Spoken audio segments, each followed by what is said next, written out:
Welcome to Ridgeview, a view of what Christ is doing in our Christian community.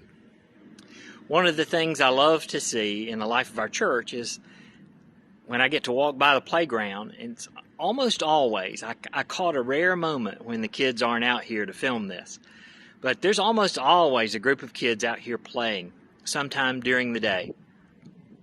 I think if you don't have a child in our weekday school program, you might not think about it for a long time, but it is the largest and most consistent ministry that our church has.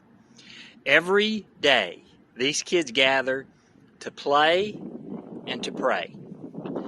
They pray the Lord's Prayer almost every day. They pray over their meals. They hear Bible stories, and the chapel has been a part of this ministry for a very long time.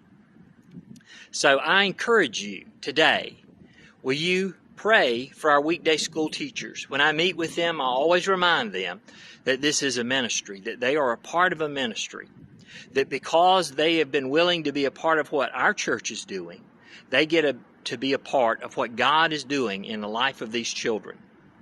Children from our church and other churches and from the community every day get a chance to experience Christian community. In the book of Acts, in the 2nd chapter, it talks about how the early disciples were devoted to the apostles' teaching, to prayer, to fellowship, and to the breaking of bread. The one that we often skip as a means of God's grace is that fellowship time.